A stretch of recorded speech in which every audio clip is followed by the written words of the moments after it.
two people can work the exact same number of hours in a day. One finishes feeling like they've built something. The other finishes feeling like the day simply happened to them. Same 24 hours, completely different result. The difference isn't how much time either of them had. It's what they actually did with it. And one productivity author built an entire system around that exact gap. That author is Thibaut Meurisse, and the book is Master Your Time. His central claim is direct, and it reframes the entire subject before anything else can be discussed. Time management, as most people practice it, misses the point. It's not primarily about scheduling more efficiently or squeezing more tasks into a day. It's about managing your energy, your focus, and the intensity you bring to the tasks that actually matter. Because a perfectly organized calendar filled with the wrong activities produces nothing worth having, no matter how neatly it's arranged. That claim only means something once you know what the right activities actually are. And this is where the book starts. Before any technique, before any schedule, Meurisse insists on purpose, not as an abstract, motivational idea, but as a working filter applied constantly to decide whether a given activity deserves your time at all. Without a clear sense of what you're actually trying to build, there's no way to distinguish a genuinely important task from one that simply feels urgent in the moment. Purpose is what lets you say no to a request, a meeting, or a distraction, because you have something specific to weigh it against. Without that filter, every incoming demand looks roughly equally important, and equally important usually means nothing gets the attention it actually deserves.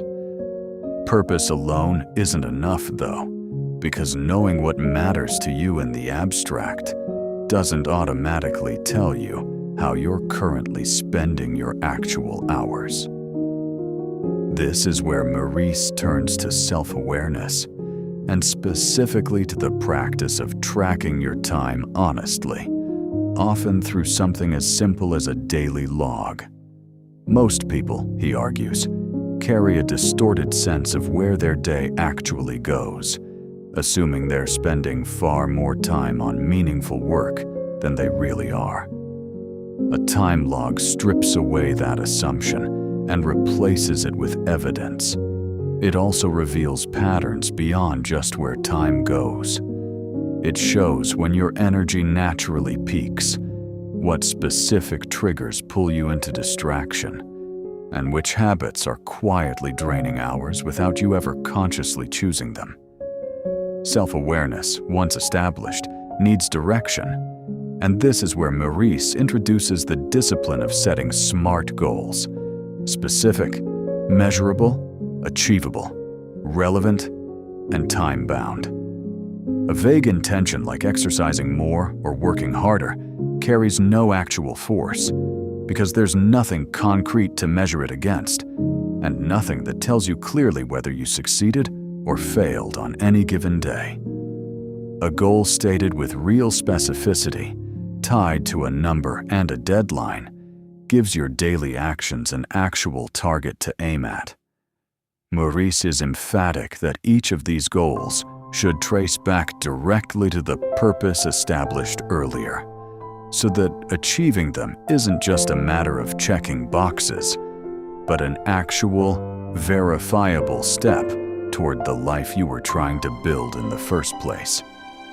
With clear goals in place, the next problem Meurisse addresses is one nearly everyone runs into immediately. Even with good intentions, most days fill up with far more tasks than could reasonably matter, and not all of them deserve equal attention. This is where he brings in the 80-20 principle, the observation that a small fraction of your activities, typically around 20%, tends to generate the overwhelming majority of your meaningful results. The other 80%, however busy it keeps you, contributes comparatively little. Identifying which specific activities fall into that vital 20%, and then deliberately protecting time for them, is what separates a day that produces real progress from a day that simply produces exhaustion.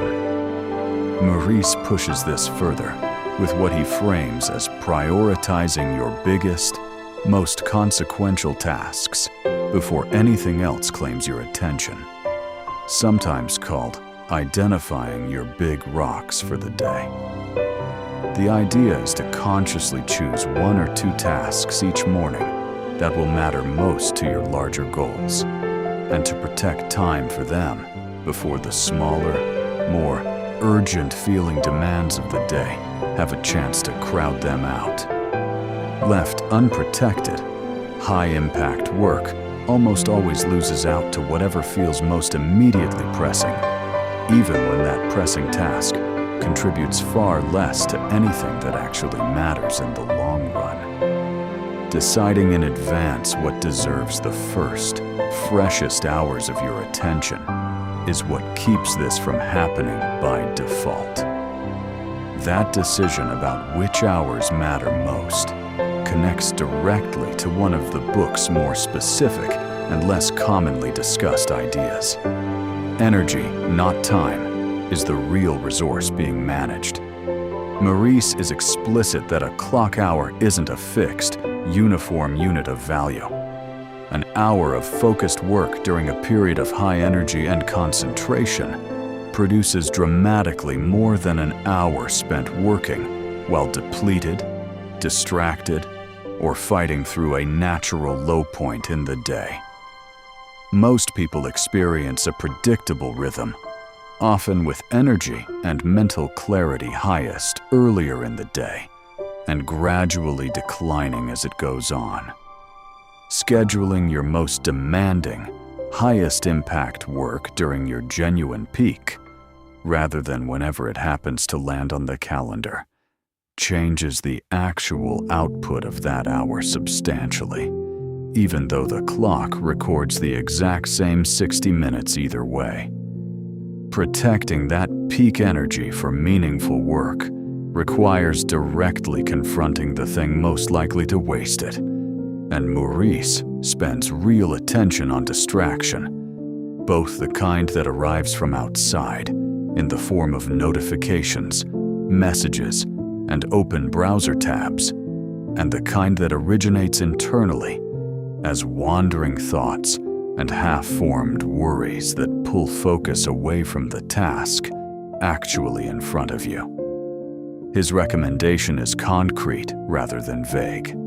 Deliberately eliminate every source of interruption you can control before starting focused work, and commit to sustained blocks of undistracted attention, ideally at least 45 minutes at a stretch, rather than allowing work to happen in fragmented pieces, interrupted every few minutes by something else demanding a glance.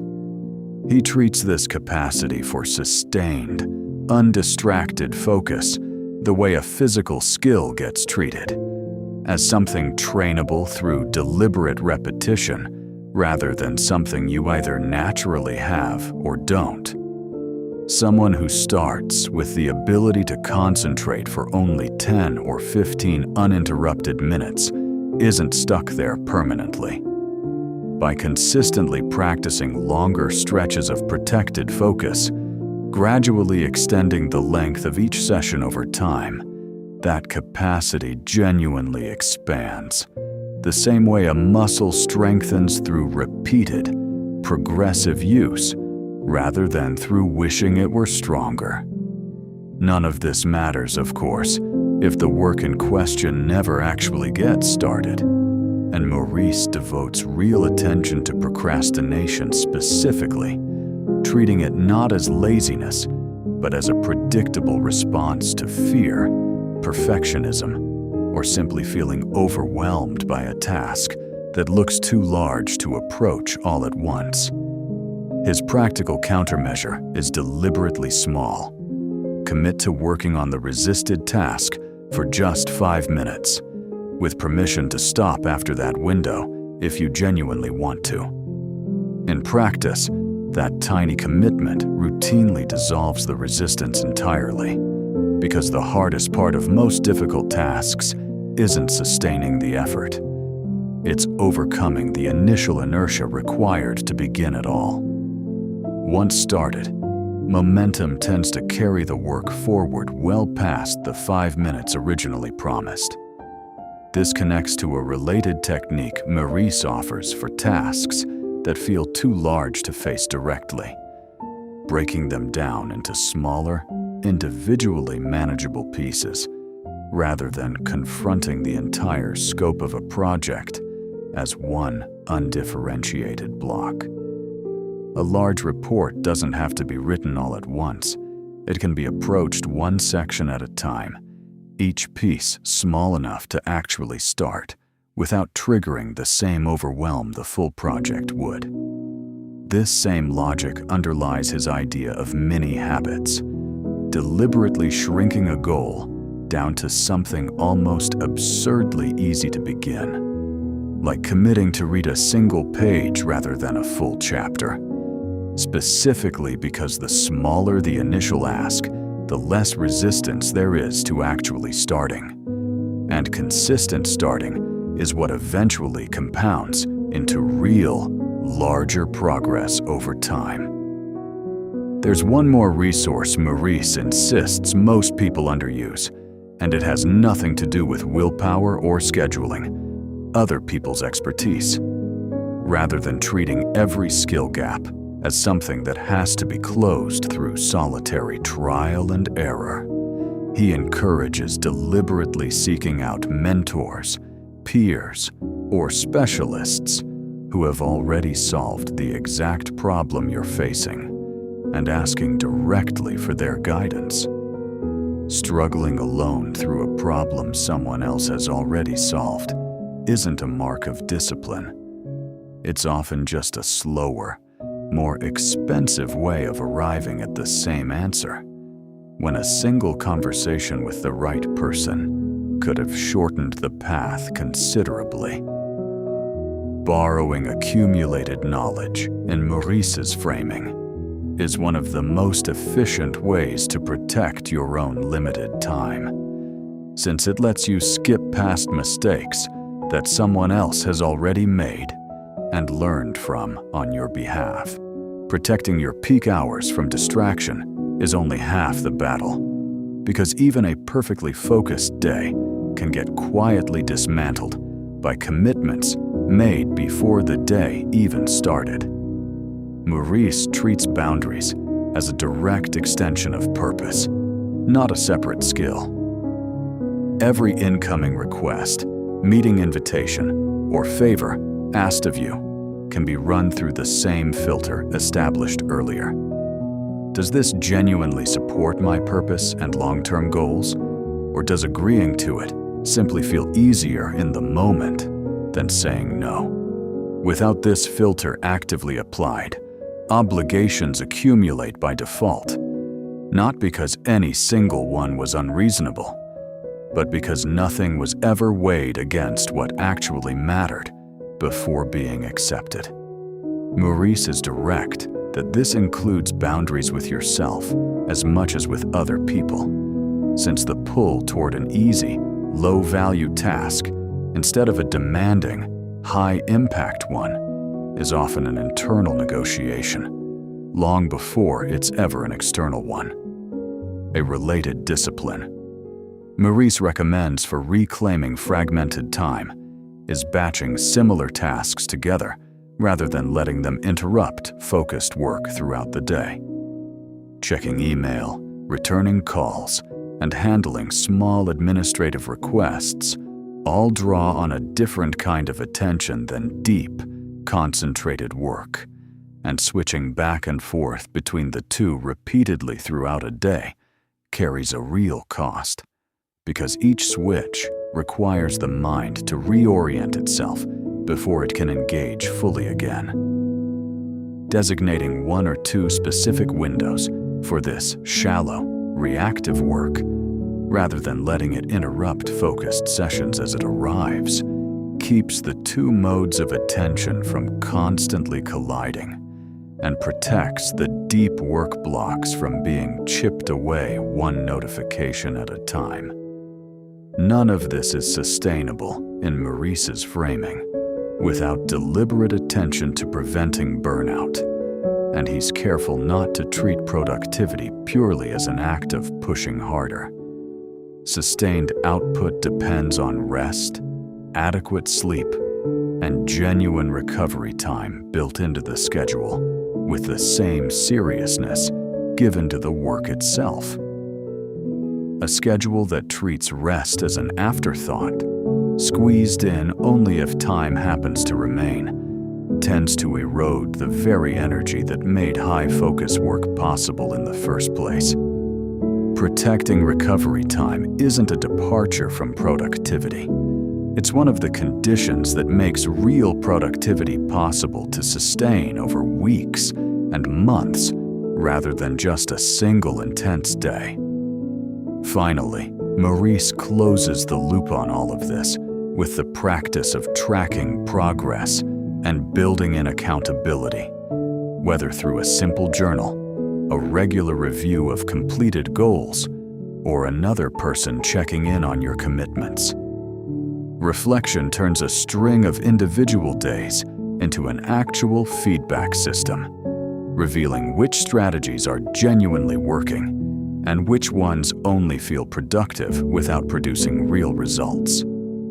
Accountability, whether self-imposed through consistent tracking or reinforced by another person expecting a report, closes the gap between intention and follow-through, since intentions left entirely private are far easier to quietly abandon than ones someone else is aware of. Every one of these pieces, taken together, builds toward the same underlying argument Meurisse returns to throughout the book. A packed calendar isn't the same thing as a productive life, and raw hours spent working aren't the same thing as meaningful progress. What actually determines whether a day was well spent is whether it was guided by a clear purpose, built around specific and honest goals, protected by real self-awareness about where your energy and attention naturally go, and defended against the constant pull of distraction and procrastination that quietly consumes most people's most valuable hours without ever announcing itself as the thief it actually is. Mastering your time in this framing was never really about controlling the clock at all. The clock runs the same for everyone, and no system changes that.